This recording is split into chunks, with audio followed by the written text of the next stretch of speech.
What's going on, YouTube? I want to take a second and thank all of those who have subscribed to this channel. I appreciate your support, and I do appreciate your comments and questions. So one thing I have to ask is, anybody who watches this channel and is getting the content or enjoying what I put out there, what's your background? Are you an automotive technician? Are you a backyard mechanic or a DIYer? Let me know. I'd like to hear what's going on and see how I can tailor videos in the future, and also let you know about the subscription site I got in progress. My goal is to have it out earlier, but we're still working on to get a couple kinks out. But that'll be coming out real soon. We're going to have some online courses, basic electrical, some picoscope classes and stuff like that. It's going to be pretty good. If you want to stay aware of all that stuff, please do follow Hands-On Auto Training on Facebook. I'm going to put the link in the description. Go ahead and follow that, and as this stuff comes out, you'll be the first to know over there. So let's get into this diagnostic procedure. You can follow my thought process. We got ourselves a 2012 E-Series, no prindle light up. Got a check engine light and a wrench light. As you see, the prindle's not lighting. So we're going to go ahead and take a look at this, do a pre-scan, see what all's popping. Alright, we've got O2 sensor code, bank 2 sensor 2, bank 1 sensor 2, trans range switch or sensor A circuit high. I think that's going to be the main thing I'm going to be chasing after here. Trans fluid temperature sensor high. Going to look for the common link, 1702 trans range intermittent, and a 1921 trans range signal. So let's take a look at a diagram and see what happens. When we go to look up a diagram for this transmission, there's two options. You got the 4R75E and also the torque shift. If you look at the trans code, TR is Q. So I think that's torque shift, but we can go to Identifix, and if we look up code information and diagram,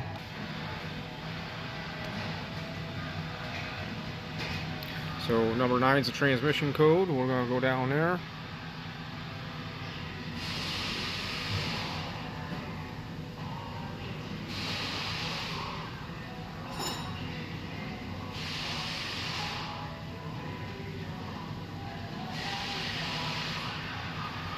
And Q stands for the 4-speed 4R75E.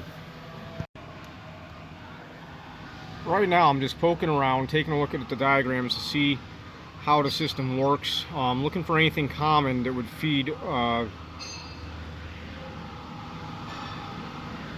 oxygen sensors and the trans range switch. Here's our trans range switch. And also, anytime I see anything easy to test, just to see if something's working, you see this overdrive cancel switch, and that comes from power source B. So if we go back up here and see power source B, well, we can pretty much say that if this trans range switch turns the overdrive, not the trans range switch, but the overdrive switch turns on and off, pretty confident that that circuit's alright. This is how I try to deduce what's going on quickly. Some days I'm quicker than others, that's for sure. Just trying to look for some commonalities between all this stuff. And there's this one ground, G101, that's a big ground there. And it looks like the powertrain control module is G105. Don't have really any codes that would lead us that way. So I'm looking at these trans range switches. They all say closed. The trans range sensor does say open circuit. So I'm just going to go ahead and pop this into different gears here. And no matter which gear I go into with the range selector, these always read closed, so we got to investigate that. Okay, so upon getting underneath this thing, it's got brand new O2 sensors, number 1, 2, and 2, 2. And these O2 sensors, this signal return is right here at the PCM. And also our signal return for our trans fluid temperature sensors right there. And our trans range switch signal return. So the PCM must send some voltage out on these wires here, and depending on the position of the switch, it will go low signal return based on that. So I'm going to be testing probably at the PCM real quick to see if we have something here. I've had a couple of PCMs recently from Ford not having a signal return, basically having high voltage there. So we're going to see if there's anything easier to test or anything else to get at, but I do have the trans range sensor unplugged underneath there right now. And I think we could just go right to this wire number 2, terminal number 2 should I say, the gray and violet, and we're going to just test our voltage to ground, and I'm expecting some low voltage. If we show anything high, some high voltage with the key on, I always test these circuits with the key on, then I'm going to be suspecting an open in this circuit or a faulty PCM. At that point we would double check the grounds and powers at that point to the PCM. Pretty easy to do. Okay, so you know, I practice what I preach. This is my ground on the battery, going to my 30-foot jumper lead, and back up to my meter on ground over here. So we're just going to always test your meter first. Make sure you got a reading. We're looking for 12 volts here. And there we go. I'm going to go ahead and climb myself underneath this thing and take a look. Okay, so I'm back probed into the terminal 2 violet and gray, and we got 4.5 volts on that signal return. I'm going to go ahead and plug this in and see if it changes. I don't think so. As we apply the load, if you will, of more current flowing through different switches, the voltage goes up. That is indicating a voltage drop. And because we have codes for the trans fluid range switch and O2 sensors, I'm best guessing it's between the splice and the computer. Alright, so terminal number 40, and that's going to be in 175T. So terminal number 40 is going to be on the bottom row from the flip connector thing, and it's going to be right there. So right smack dab in the middle. Let's see if we can locate this thing. Alright, as you see, we got the covers on these wires here, so I gotta locate this. I don't know which one it is. I don't want to dig if I don't have to. So this is our gray and violet here. This is that signal return. It's the bottom connector on here. Kind of tough to get to. Okay, we still have that trans range sensor disconnected. We're probed down here, and we're having 4.5 volts on our return at TCM. You might be able to get an angle to see it.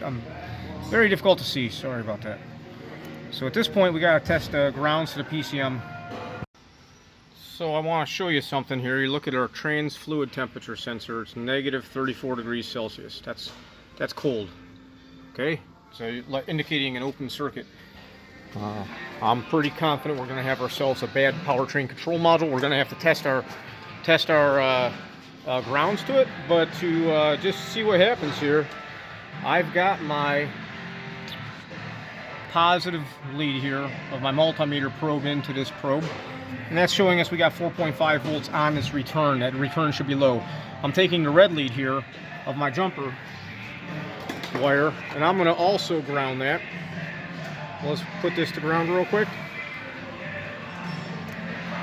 Now you see that made our voltage, of course, on our meter go down low to millivolts, or 0.000 nothing. Let's take a look at what our trans fluid temperature sensor goes to. And that went to 23 degrees Celsius, which is probably about, you know, room temperature like in here right now. So let me turn the key off, plug in the trans range switch, see if we get a prindle back by applying that ground. I don't recommend doing a lot of jumpering if you're not comfortable with what you're doing, diagnosing vehicles. You could get into a lot of trouble real fast. Alright, I crawl up underneath there and went ahead and plugged in the range switch, and you see we do have the prindle back, so we know we're on the right track here.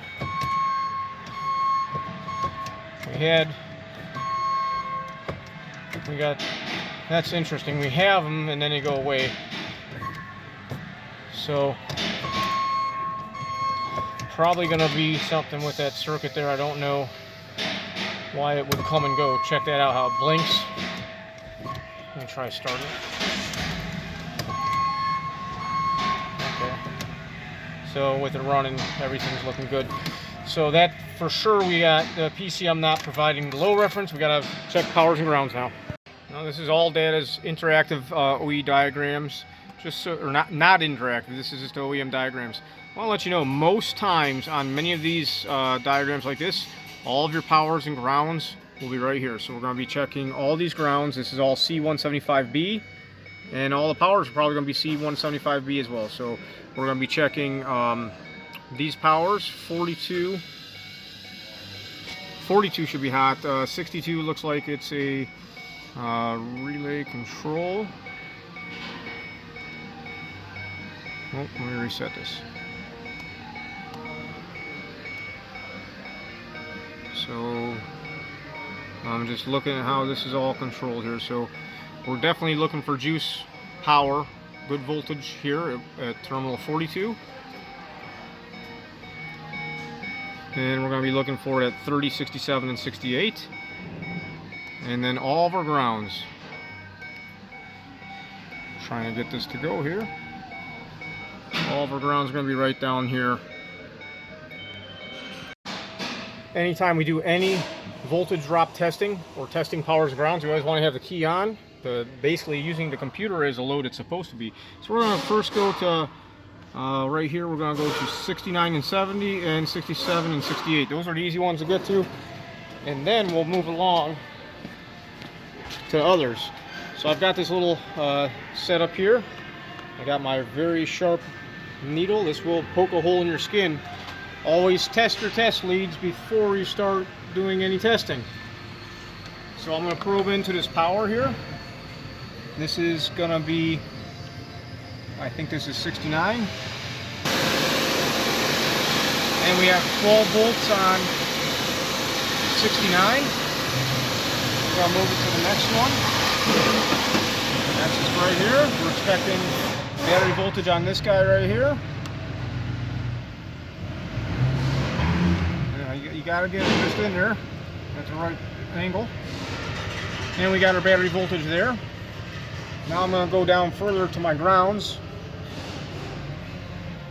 I'm showing 14.5 millivolts on the one ground down there, and I'm going to go to the one right next to it. Let me see if I can get the light to shine better for us, for you and for me. So this next one is going to be right there. And this ground's also showing 14.4 millivolts. That's good. We got to locate the harder ones. It's going to be terminal number 30. Going to be terminal number 30 right there, and it's going to be 22 and 50. So 22, 50, and 30 are going to be the next ones I want to check. So let's find a picture of that. Go back to our connector views, and this is 175B. I just want to get an idea where they are on the layout here. So we're looking for number 50. That's in the corner. That's awesome. And 30 is in the row above it in the middle. So 50 and 30. Make sure these are right. 30 is the power. Yep, yellow and gray. And 50. I always double check my diagrams. And 50 is the ground. So let's go ahead and get those two knocked out. It's going to be a little more challenging to get these ones. Good news is it's the same colors. Now 50 is easy because it's right smack dab here, right in the corner. That's great. No problems. Slipped over. Okay, 4.3 millivolts.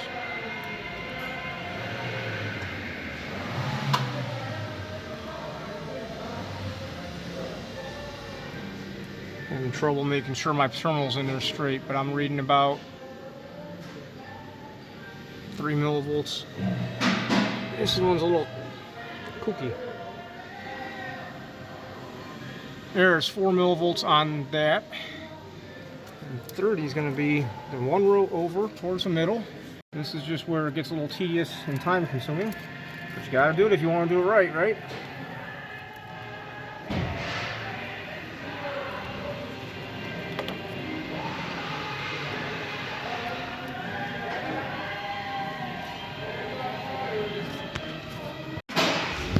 There we're into 30 and we have the proper voltage. That's good. At this point we've tested the powers and grounds to the PCM. What's going on is the low reference, which is like basically the ground for those sensors, the trans range switches, the trans fluid temperature sensor, the O2 sensors. That's just a low reference. It's supposed to be going to ground, and internally it's open or very high resistance, causing us to have a voltage drop between the ground and the low reference, which is internal to the computer. So this computer is faulty, so we're going to go ahead and install it here. We're back with this Ford. We have a brand new computer in there. Hopefully you can see that properly. It's a brand new computer from Ford. I want to show you better maybe how I was probed in there. I just reprobed into this wire. The technician here already put the cover back on that I had taken off yesterday. I got to get back in there to seal it up. But just to test what the normal voltage is on it, I thought I'd get in there and probe it so we can see. So I'm just going to go ahead and reconnect this.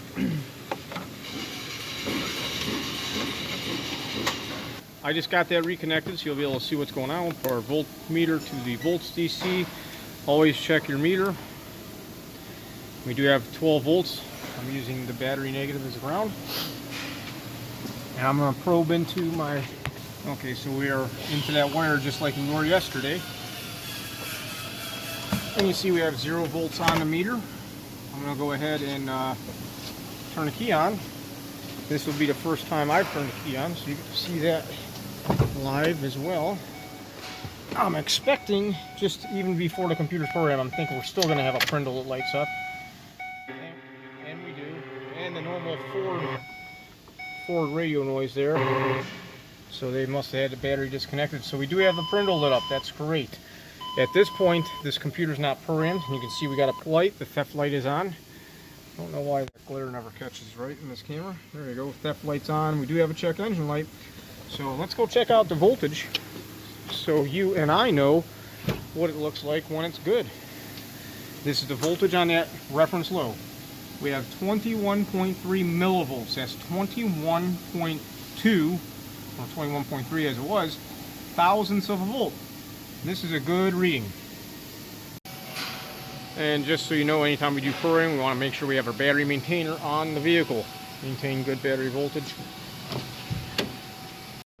The shop had already replaced the computer and sent back the original as a core, so I did not have the original computer to plug in and download the information. I was really hoping to restore the previous session, but that did not work. We had to use TearTag in this instance. So we're going to motorcraftservice.com. We click on free resources, then quick guides. Scroll down, we're looking for module as-built data. And click on here. Module as-built data is where we're going to go. And then from here we can type in our VIN number.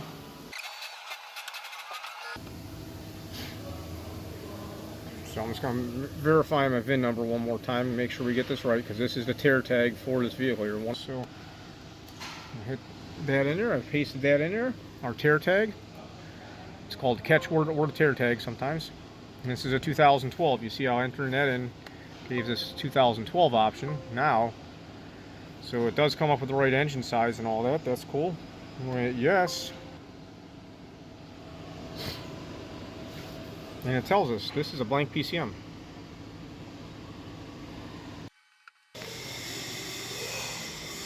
Now, this is where we have to get our axle ratios and such. So this axle is a 24. We're going to go to identification codes and diagrams on Identifix to locate this axle, because I don't know which code is which, so we're going to have to figure out a few things. This is the point where if we had the original computer installed, it wouldn't be a big deal to get this information. It'll just be automatically switched from one computer into the other one. Good news is this vehicle's in here from yesterday. So let's click on this. And I like to type in identification as the keyword.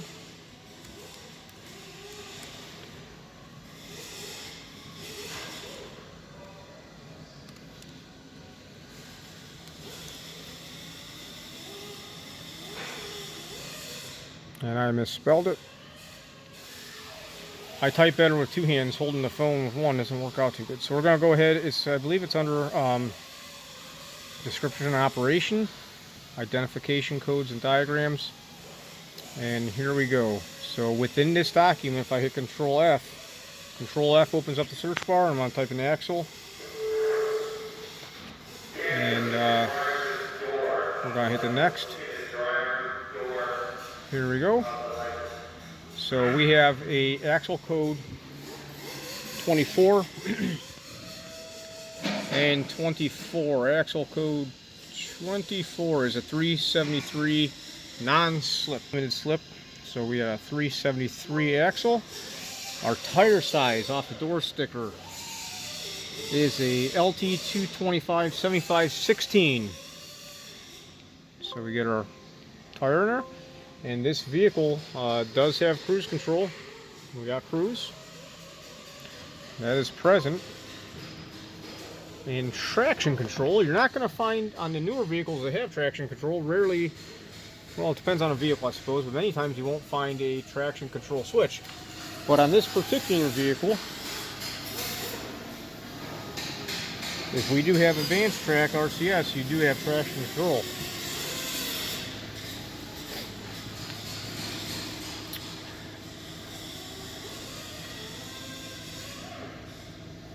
So this is interesting. This is single rear wheel and speed control, cruise control. It just makes it so much easier if you have the old computer to talk to pull this information off of. But we don't, so we're going to turn the key off. And then we're going to go ahead and set ignition on. Hit the check mark. And it's happening. So just so you guys know, about 4:48 when we started this. It's like watching paint dry. Okay, we've got 4:51. And turn the ignition switch on, which we never turn it off. That's normal on these Fords. We just go ahead and hit OK. Now we set it off. This is our, basically our, if it was a GM, it'd be a warranty claim code, but this is how Ford does it. So at the end we can see we have this information here.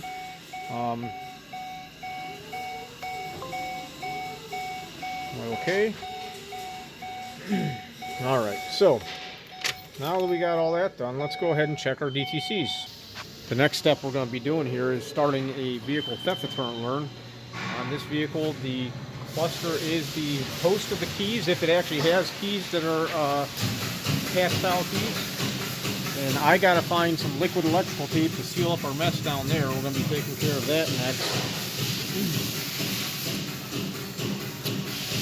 And let's take a look at all the codes that are set here. We've got 2900 in the ABS, VIN mismatch, lost communication, all these codes, PATS identifier target. And when I was talking about the PATS key, let me take a look at this key. This is, just so you guys know, this is a non-PATS style key. Very thin head. Let me see if I can get a better picture for you. This style key here does not have a transponder in it. Now it may say when we go to do the PATS learn that we have to have two keys, and it's just IDS lying to you. It happens sometimes. I don't think they actually mean to cause us trouble, but let's go ahead and clear these codes. And as we start the PATS learn, I'll tell you more about what's going on. So after we clear all our codes, we're stuck with a P1000. That's our readiness monitor is not complete, and a 1622 immobilizer ID does not match. So we're going to go to the red toolbox and go to body and security, PATS functions. And we'll see if this tells us we got to have two keys. Many times it will. Yeah, this is where people get tricked up. I get lots of calls on this. This is not the key for this vehicle. That's like an H72, H73, or maybe an H86, or I can't remember the number.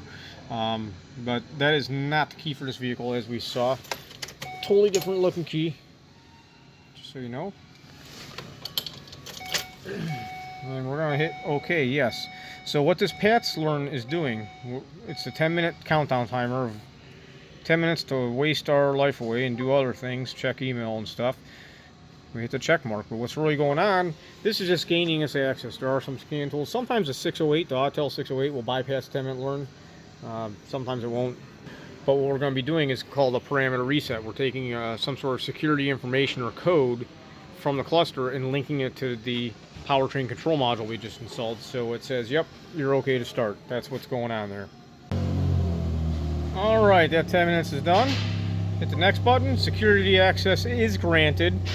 So at this point you want to go ahead, as you see here, we don't have any options. This is where you'd have options to program additional keys, erase some program keys, a bunch of other stuff. We just have parameter reset. There is no keys in this module. So we're going to click on parameter reset, and we're going to hit the check mark, and it says warning. And once again, if you don't know what you're doing, you'll be scared. This be like, oh, I got to have 2 keys. Well, we're going to hit yes. And that operation has been successful. So I'll hit the check mark. It says for parameter reset to be successful, turn ignition off and on. So we're going to go ahead and hit the check mark. And I'm going to hit exit. I'll give it a few seconds and I'll turn the key off. And then turn the key to the run position.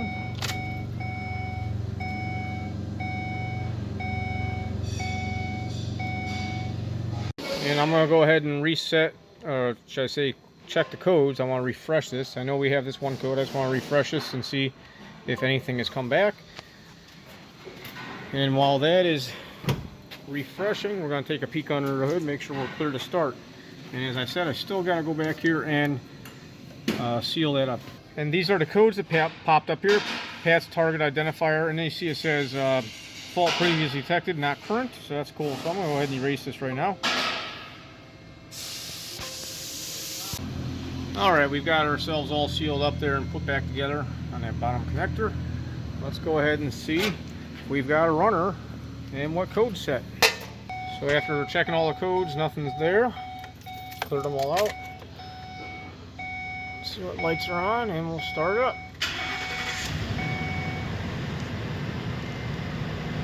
Running good. Low tire light. I always like to do 2 ignition cycles. These would be considered, you know, really short ignition cycles, but just start it up one more time. Some codes won't set until the key's off for a second. I'm going to hit the refresh button.